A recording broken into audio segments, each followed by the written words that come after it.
విచ్చేసిన print and electronic media మిత్రులకు, మా పార్టీ నా సహచర మిత్రులకు, పెద్దలకు నా నమస్కారాలు. ముందుగా స్నేహితుల దినోత్సవం సందర్భంగా అందరికి కూడా హ్యాపీ ఫ్రెండ్షిప్ డే. ఓకే, మీకు అందరికీ తెలుసు ఈనాటి ఈ పత్రికా సమావేశానికి ముఖ్య ఉద్దేశం జూలై 30 మాజీ ముఖ్యమంత్రి వర్యులు, మా ప్రీతమ నేత జగన్మోహన్ రెడ్డి గారు అక్రమంగా మాజీ మంత్రి సిద్దిరి అప్పలరాజు గారిపై కేసు పెట్టి వారిని సబ్ జైల్లో ఉంచిన కారణంగా వారిని ములాఖత్ అవ్వడానికి విశాఖపట్నం ఎయిర్పోర్ట్ నుంచి దిగి శ్రీకాకుళం అంపోల వద్ద సబ్ జైలుకి రావడం జరిగింది. ఈ వచ్చేటప్పుడు మీ పత్రికా విలేకరు మిత్రులు అందరూ కూడా చూశారు. ఏంటంటే ప్రజల యొక్క ప్రభంజనం జగన్మోహన్ రెడ్డి గారు వచ్చేటప్పుడు. ముఖ్యంగా మా ఆందోళన కాన్స్టిట్యున్సీ ప్రజలు సునామీ సృష్టించారు కొత్త రోడ్డు దగ్గర. ఇవన్నీ చూడలేక మరి గత 3 రోజులుగా జరుగుతున్న సంఘటనలు, ఆ సంఘటనల గురించి ఇప్పుడు చెప్తున్నాను. ముఖ్యంగా ఆ రోజు మేము అంతా కొత్త రోడ్డు దగ్గర జగన్మోహన్ రెడ్డి గారిని చూడాలనే ఉద్దేశంతో అశేష ప్రజానీకం సునామీల 10,000కి పైబడి జనాలు రావడం జరిగింది. ఈ సందర్భంగా అక్కడ డ్యూటీలో గల మహిళా ఎస్ఐ గారు, గౌరవ మహిళా ఎస్ఐ గారు, ఆవిడ డ్యూటీలో ఉండడం జరిగింది. ఆవిడ డ్యూటీలో భాగంగా కొన్ని సంఘటనలు జరగడం జరిగింది. ఆ సంఘటనల్ని మరి తెలుగుదేశం వారు, కూటమి ప్రభుత్వం వారు వేరే విధంగా మలచి ఈ జగన్మోహన్ రెడ్డి గారి ఈ ప్రోగ్రామ్ని చెడు చేయాలని ఒక చెడు ఉద్దేశంతో ఈరోజు ఈ సంఘటనలు జరగడానికి ముఖ్య కారణం. ముఖ్యంగా అక్కడ జరిగేటప్పుడు మరి గౌరవ ఎమ్మెల్యే గారు చాలా మాటలు చెప్పారు. ఒకసారి ఇది ఏబిఎన్ తంబునైల్, ఏబిఎన్ వేరేసిన తంబునైల్ ఒకసారి చూడండి. ఆవిడ చెవులు మూసుకుంటుందా, ఆమె శరీరాన్ని రక్షించుకుంటుందా? ఏబిఎన్ మేము చేసింది కాదు, మీ పచ్చ మీడియా ఆ రోజు 30వ తారీఖు 3 గంటల నుంచి మాపై దుష్ప్రచారం చేస్తున్న ఏబిఎన్ మీడియా తాలూకా తంబునైల్ ఇది. ఒకటి, ఆ రోజున అక్కడ మా కార్యకర్తలు వెళ్ళే సమయంలో ఆ గౌరవ మహిళా ఎస్ఐ గారు, బూర్జ్ ఎస్ఐ గారు కొంతమందిని అడ్డుకొని కొంత మాటలు జరిగాయి మధ్యన ఎస్ఐ గారికి, అలాగే మా నాయకుడు, మా సమన్వయకర్త చింతల రవికుమార్ గారికి. ఆ మాటలు జరిగిన సందర్భంలో చూడండి, ఇది ఈ ఫోటో. ఆమె జై జగన్ అని కార్యకర్తలు ఉత్సాహంగా స్లోగన్స్ ఇస్తుంటే ఆమె ఒంగొని చెవులు మూసుకుంది.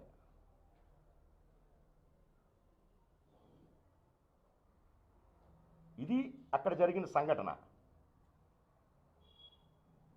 అలాగే ఈ సంఘటన జరిగిన తర్వాత వారన్నట్టుగా ఏదో జరిగితే ఆ మాటలు కూడా నేను చెప్పడానికి కూడా సిగ్గుపడుతున్నాను. ఎందుకంటే ఆ మహిళా ఎస్ఐ, డ్యూటీలో ఉండే మహిళా ఎస్ఐ కూడా మా సోదరితో సమానం మాకు. మరి ఆ మాటలు మళ్ళీ అనడానికి నేను సిగ్గుపడుతున్నాను. ఎమ్మెల్యే గారు ఏ మాటలు అయితే అన్నారో ఆ మాటలు చెప్పడానికి సిగ్గుపడుతున్నాను. చూడండి, ఆ సంఘటన జరిగిన తర్వాత మా సమన్వయకర్త చింతాడ రవికుమార్ గారితో మాట్లాడిన ఫోటో ఇది. అంత చెడు సంఘటన జరిగితే ఏ మహిళ అయినా ఇంత ఫ్రెండ్లీగా మాట్లాడుతుందా? ఒక్కసారి ప్రజలు ఆలోచించాలి, అలాగే మీడియా మిత్రులు కూడా ఆలోచించమని చెప్పి మనం చేసుకుంటున్నాం. మరి ఈ సందర్భంగా ఆ సంఘటన 12:30 1 గంట మధ్యన కొత్త రోడ్డు జంక్షన్లో జరగడం జరిగింది. ఆ సంఘటన జరిగిన తర్వాత సుమారు 4 గంటలకి జగన్మోహన్ రెడ్డి గారు రావడం జరిగింది. అంటే సుమారు 3:30 గంటల పాటు ఆమె డ్యూటీ చేసింది. డ్యూటీ చేయడం కాదు, ఆ ఫ్లైఓవర్ కొత్త రోడ్ జంక్షన్ దగ్గర ఉండే నేషనల్ హైవే ఫ్లైఓవర్ దగ్గర ఆమె డ్యూటీ చేస్తూ మా అందరితో ఆమె మాట్లాడింది. మా అందరితో సరదాగా ఉంది. ఎందుకంటే మాకు గౌరవ బూర్జి ఎస్ఐ గారి సంగతి మాకు తెలుసు. ఆమె డ్యూటీలో ఎంత స్ట్రిక్టో డ్యూటీ తర్వాత అంత ఫ్రెండ్లీ నేచర్ ఆమెది. ఆమె వ్యక్తిగతంగా మాకు ఆమెతో పరిచయాలు ఉన్నాయి. ఆమె డ్యూటీలో ఎంత స్ట్రిక్ట్గా ఉంటుందో, ఆ స్ట్రిక్ట్ ఉండేటప్పుడు మమ్మల్ని ఎవరినైనా ఆ డ్యూటీలో అడ్డుకుంటుంది, అన్నీ చేస్తుంది. ఆఫ్టర్ దట్ డ్యూటీ ఆమె చాలా సరదాగా మా అందరితో గడుపుతుంది. ఆ రోజు జరగడమే కాదు, మేమందరం కూడా ఉన్నాం. ఈ మధ్యలో ట్రోలింగ్లు జరుగుతున్నాయి. ఇక్కడ ఏం జరగలా. ఏబిఎన్ ద్వారా ట్రోలింగు, ఈటీవీ ద్వారా ట్రోలింగు. అది కాకుండా జగన్మోహన్ రెడ్డి గారు రాకముందే గౌరవ మంత్రివర్యులు పార్థసారథి గారు స్టేట్మెంటు ఇవన్నీ జరుగుతున్నాయి. పాపం అక్కడ ఉండే గౌరవ బూర్జి ఎస్ఐ గారి సోదరికి తెలియదు ఆ విషయాలు ఏవి. మేము ఉన్నప్పుడు మాత్రం ఆమెకు ఫోన్ వచ్చింది, మేము ప్రక్కనే ఉన్నాం. ఫోన్ వస్తే ఆమె ఫోన్లో లేదు సార్ అంది. అటువంటిదేం జరగలేదు సార్ అని చెప్పింది. మరి ఏదైనా జరిగితే మరి ఎవరు అడిగారో నాకు తెలియదు. అధికారులు అడిగారా, ప్రభుత్వంలో ఉండే పెద్దలు అడిగారా, మాకైతే తెలియదు. మేమందరం అక్కడే ఉన్నాం. ఆ ప్రోగ్రాం జగన్ గారు సుమారు 4 గంటలకు వచ్చిన తర్వాత ఆమె వాళ్ళ స్టాఫ్ని తీసుకుని కొత్త రోడ్డు దగ్గర ఒక హోటల్కి వెళ్ళి లంచ్ చేసింది ఆమె. ఇంత దుర్మార్గమైన సంఘటన ఒకవేళ జరిగి ఉంటే ఏ మహిళ అయినా తట్టుకొని అంత సంతోషంగా డ్యూటీ చేస్తూ అందరితో సరదాగా ఉంటూ అలా ఉండగలదా అని ఒక్కసారి నేను మీ ద్వారా ప్రశ్నిస్తున్నాను.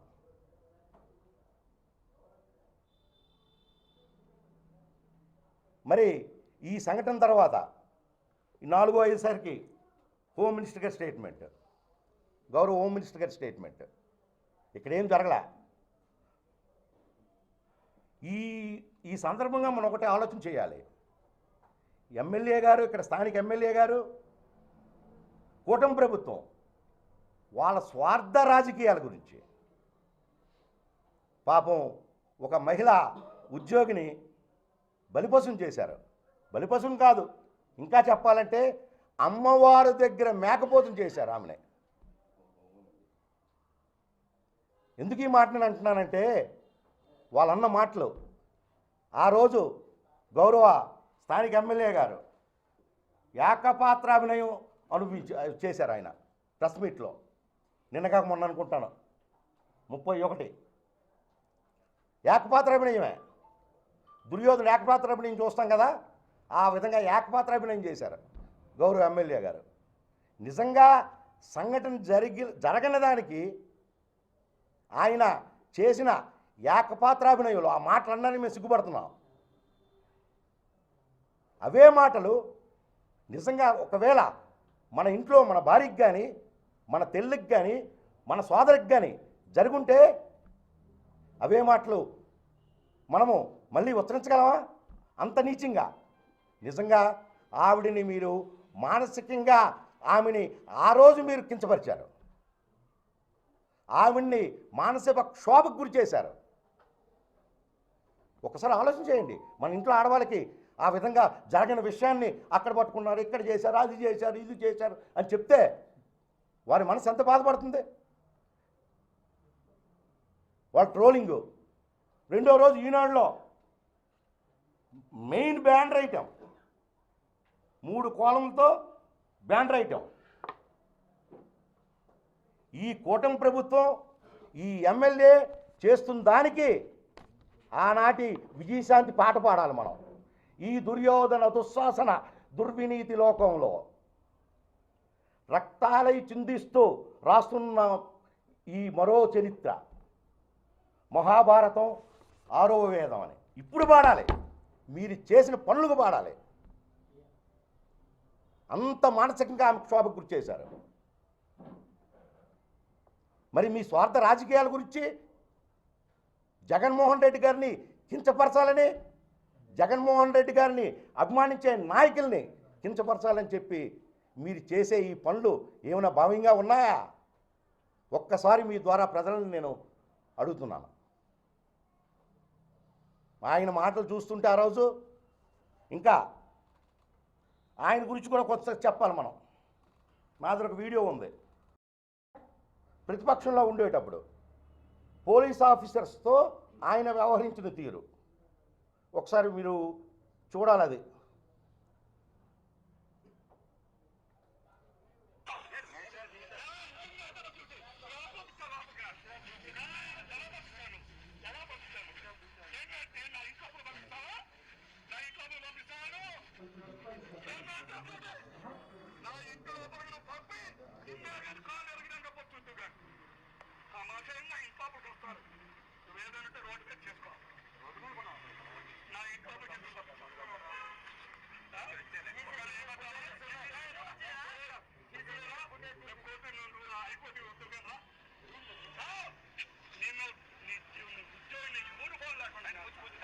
ఉద్యోగం లేకుండా చేస్తాడు, యూనిఫారం లేకుండా చేస్తాడు, కాలు ఇరగొడతాడు.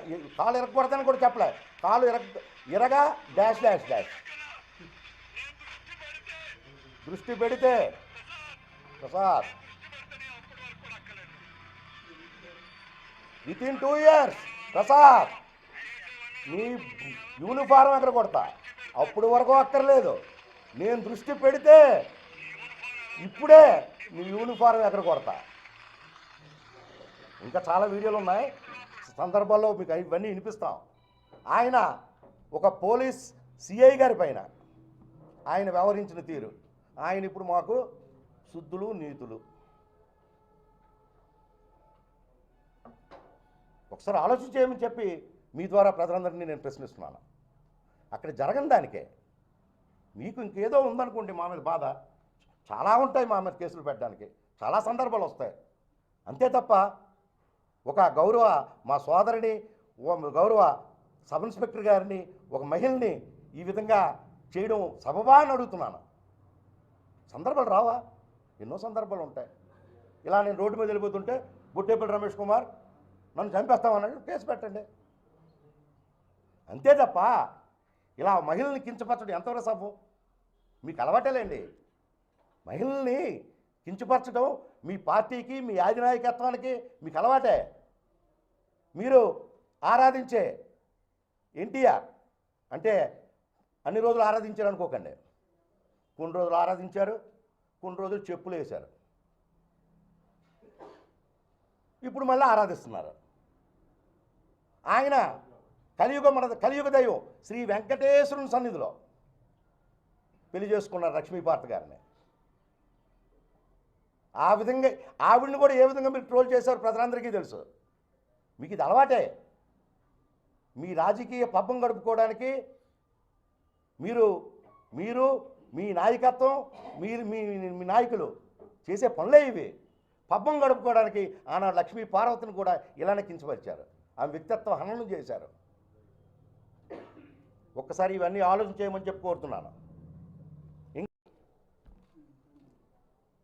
మా సమన్వయకర్త చింతాడ రవికుమార్ గారికి, చింతాడ సంతకాడు దళారి అయ్యా, గౌరవ ఎమ్మెల్యే గారు, మాకు చింతాడ సంతా తెలుసు, బుడుమూరు సంతా తెలుసు, లక్ష్మీపురం సంతా తెలుసు, బెంగళూరు సంతా తెలుసు, బొంబాయి సంతా తెలుసు. మాకు ఆ సంతల గురించి చెప్పాలంటే చాలా చెప్తాం.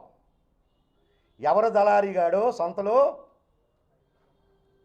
ఎవడు సంతగాడో చెప్తాం.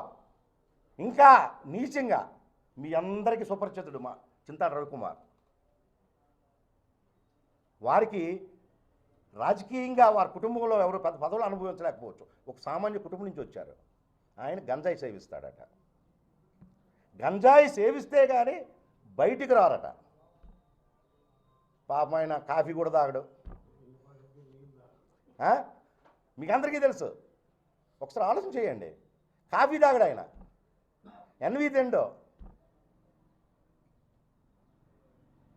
అటువంటి ఆయన పట్టుకొని ఆ చుట్టూ ఉన్న వాళ్ళకి గంజాయి ఇవ్వాలంట. గంజాయి బ్యాచ్. ఓకే, మీరన్నట్టే కొద్దిసేపు ఓకే అనుకుందాం. ప్రభుత్వం ఎవరిది? మీదే కదా. ప్రభుత్వంలో మీరే ఉన్నారు కదా. చేయండి, మీరు ఇష్టం వచ్చిన రక్త పరీక్షలు చేసుకుంటారు, రేటు చేసుకుంటారు. చింతాడ రవికుమార్ గారికి చేయండి, చింతాడ రవికుమార్ చుట్టూ ఉన్న వాళ్ళకి చేయండి, మీరు చేసుకోండి. మీరు రక్త పరీక్షలు అండి. ఎవరు గంజాయి, ఎవరిది గంజాయి బ్యాచి, ఎవరు వెనక భూదోపిడీ బ్యాచి, ఇవన్నీ తెలుస్తాయి. అందరూ పదండి, ప్రభుత్వంలో ఉన్నారు మీరు, మీరు ఇనిషియేటివ్ తీసుకోండి. మేము తీసుకొస్తాం మా సమన్వయకర్తని.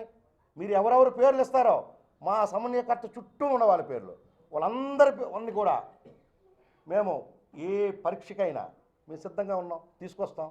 అంతే తప్ప మీరు ఇలాగ వ్యక్తిగత హననం ఎప్పుడు చేస్తాం? అది వ్యక్తిగత హననం ఎప్పుడు చేస్తాం? వీడు అటువంటి వాడు, ఇటువంటి వాడు. ఎప్పుడైతే మన ప్రత్యర్థి బలవంతుడు అవుతాడో, ఎప్పుడైతే మన ప్రత్యర్థిని ఢీకొట్టలేమో,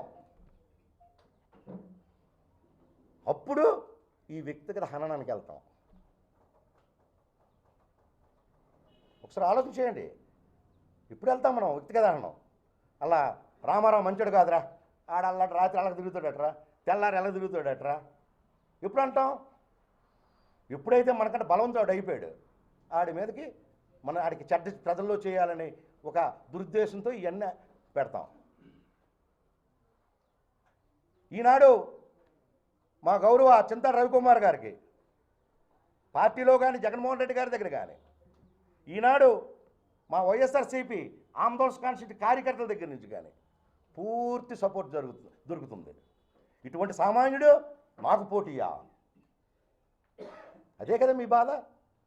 ఇటువంటి సామాన్యుడు నేను చూసే దోపిడిని ప్రశ్నిస్తాడా? ఇటువంటి సామాన్యుడు నేను చేసే తప్పుల్ని ఎత్తి చూపుతాడా? ఈ ఆమదాలోస్ నియోజకవర్గంలో నా కుటుంబం తప్ప వేరొకరు రాకూడదు అనే దురుద్దేశంతో మీరు ఈ వ్యక్తిగత విమర్శలు చేస్తున్నారు. ఒకసారి ఆలోచన చేయండి. నేను చెప్పాను కాదు. ఆ రోజు 31వ తారీఖున గౌరవ ఎమ్మెల్యే గారు ప్రెస్ మీట్ మీ దగ్గర ఉంది. ఈరోజు నేను చెప్పిన మాటలు మీ దగ్గర ఉన్నాయి. ఏది ఎంతవరకు నిజం అనేది ఒక్కసారి ఆలోచన చేయమని చెప్పి నేను మనవి చేస్తున్నాను. నిజంగా ఆ సంఘటన జరిగిందా? గౌరవ మహిళా సబ్ ఇన్స్పెక్టర్ పైన మీరందరూ ఉన్నారు. ఆవిడ 4:30 వరకు అందరితో సరదాగా గడిపింది. మీలో కూడా చాలామంది ఆమెతో మాట్లాడి ఉంటారు ఆ రోజు. ఇంకా ఇవన్నీ తట్టుకోలేక పోనీ ఏదో ఘర్షణ జరిగింది చింతాడ రవికుమార్ పైన. 109 BNS 109 అంటే అటెంప్ట్ టు మర్డర్. అంతమందిలో ఆ మహిళా ఎస్ఐని చంపేయని చూసాడు చింతాడ రవికుమార్. చంపేసి ఈ చుట్టూ ఉన్నలతో చంపించడానికి చూశాడట. సాధ్యమండి? అంత వేల మంది జనం మధ్యలో, ఈ పోలీసు డ్రోన్ల మధ్య, పోలీస్ కెమెరాల మధ్య సాధ్యమా? అదే కాదు ఆయన ఇంకేదో అంటాడు. ఈ కేసు ఎవరు ఇచ్చేశారు ఆయనకి? రవికుమార్ గారు నిన్న ఒక వీడియో రిలీజ్ చేశారు. ఈ కేసు యాక్చువల్గా అదే రోజు రాత్రి 30వ తారీఖు రాత్రి 8 గంటలకి కేసు రిజిస్టర్ అయింది. కేసు రిజిస్టర్ అయిన తర్వాత ఆ 2 రోజు తెల్లవారే మేము ఎఫ్ఐఆర్ ఆన్లైన్లో తీసుకోవచ్చు, ఎవరైనా తీసుకోవచ్చు ఎఫ్ఐఆర్ ఆన్లైన్లో. ఎఫ్ఐఆర్ నేను కూడా ఆన్లైన్లో తీసా. ఎవరు ఇవ్వడం ఏంటి? నేను కూడా ఎఫ్ఐఆర్ని ఆన్లైన్లో తీసా. ఇది ఎఫ్ఐఆర్ డౌన్లోడ్ చేసుకుందనమాట. ఇది వచ్చిందా డౌన్లోడ్ అని కొడితే టోటల్ ఎఫ్ఐఆర్ వస్తుంది. ఒకసారి జూమ్ చేసుకోండి. ఇది అందరికీ ఇది పబ్లిక్ డొమైన్. ఒక బొడ్డేపల్లి రమేష్ కుమార్కో ఒక చింతాడ రవికో దొరికేది కాదు. ఇది పబ్లిక్ డొమైన్. ఏపీ పోలీసు వాళ్ళ డిఐజీ ఒక ఇది ఉంటుంది, యాప్ ఉంటుంది. యాప్లోకి వెళ్తే రాష్ట్రంలో ఎక్కడ ఏ ఎఫ్ఐఆర్ అయినా మనం డౌన్లోడ్ చేసుకోవచ్చు ఒరిజినల్గా. ఇక్కడ డౌన్లోడ్ అని కనిపిస్తుందా మీకు? ఆ డౌన్లోడ్ దగ్గర కొడితే ఆ పైన నెంబర్ వస్తుంది. ఆ నెంబర్ నుంచి డౌన్లోడ్ దగ్గర కొడితే ఎఫ్ఐఆర్ మొత్తం మనకి డౌన్లోడ్ అయిపోద్ది. ఎఫ్ఐఆర్లో ఏమేమి ఉన్నాయి, ఎఫ్ఐఆర్ కోర్టుకి ఏమి ఇచ్చారు, అదంతా డౌన్లోడ్ అవుద్ది. ఈ విషయాలను కూడా గౌరవ ఎమ్మెల్యే గారు తెలుసుకోమని చెప్పి ఈ సందర్భంగా మనవి చేస్తున్నాం. పోలీసు ఆన్లైన్లోకి వెళ్ళి ఎన్ని ఎఫ్ఐఆర్ తీసుకోవచ్చు. తెల్లవారి తీసాం. ఆయన చివరికి గౌరవ ఎస్పీ గారిని కూడా కించపరుస్తున్నాడు ఎమ్మెల్యే గారు. మీరు చేతకాని వారు. చివరికి ఆయన ప్రభుత్వంలో ఉండి ఆయన ఆఫీసుల మీద ఆయన కూడా కించపరుస్తున్నారు ఎస్పీ గారిని. మీ ఎస్పీ ఆఫీస్ నుంచే ఏదో వెళ్ళిపోయిందని. నువ్వు ఎవరిని కించపరుస్తున్నట్టు, ఎవరిని అనుమానిస్తున్నట్టు? నువ్వు గౌరవ ఎస్పీ గారిని అనుమానిస్తున్నట్టు, మీరు గౌరవ ఎస్పీ గారిని కించపరుస్తున్నట్టు. అందరికీ 31వ తారీఖు నిన్న తెల్లవారి నుంచి అందరికీ దొరికింది ఆన్లైన్లో. నేను ఆన్లైన్లోనే ఓపెన్ చేశా. మరి ఇటువంటి సంఘటనలు మనం కళ్ళారా చూస్తున్నాం. ఎప్పుడు ఈ ఆమదోళనకి దుస్థితి పడద్దని నేను అనుకోలే.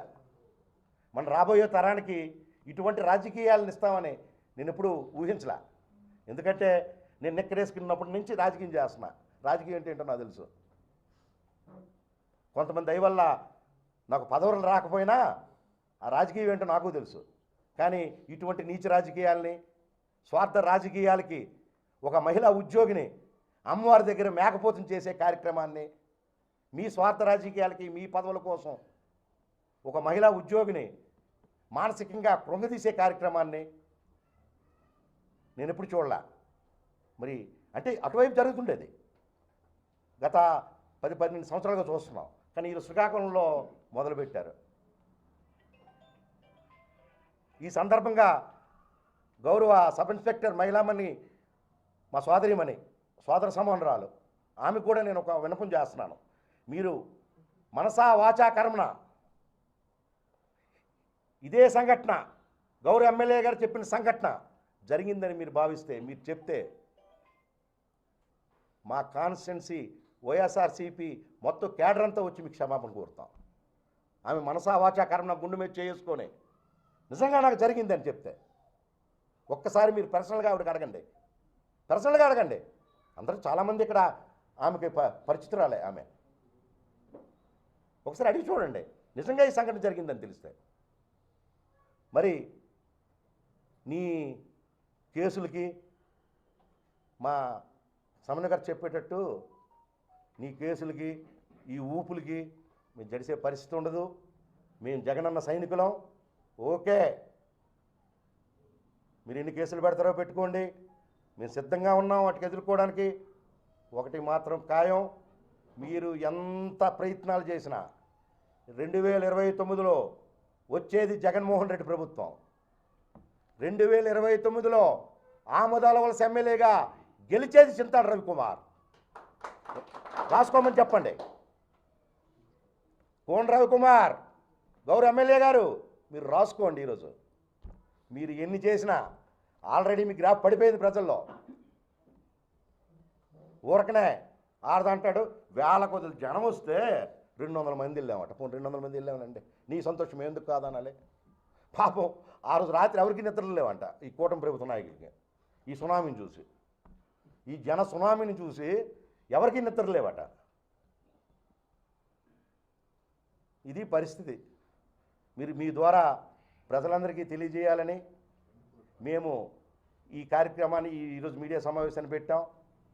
మరి చాలా విషయాలు ఆయన అన్నారు. జగన్మోహన్ రెడ్డి గారిని అన్నారు, ఇంకేయో అంటున్నాడు. వాటిలో ఏంటంటే ఇది డైల్యూట్ అవుద్దని చెప్పి ఆ విషయాలు పోదలుచుకోలేదు. ఇంకోసారి మిమ్మల్ని కలుసుకునే ఆ విషయాలు కూడా మేము చెప్తాం. మీరు ఏ మాటలంటే ఒక్క మాటను కూడా విడిచిపెట్టేది లేదు. మేము ఒక్కొక్కడం ఒక్కొక్క సైనికుడిమే. మా రవికుమార్ వెనక, జగన్మోహన్ రెడ్డి వెనక సైనికులే. మరి ఈ సందర్భంగా ఇవన్నీ తెలియజేస్తూ మీకు అందరికి కూడా మరొకసారి ధన్యవాదాలు తెలియజేసుకుంటూ సెలవు తీసుకుంటాం.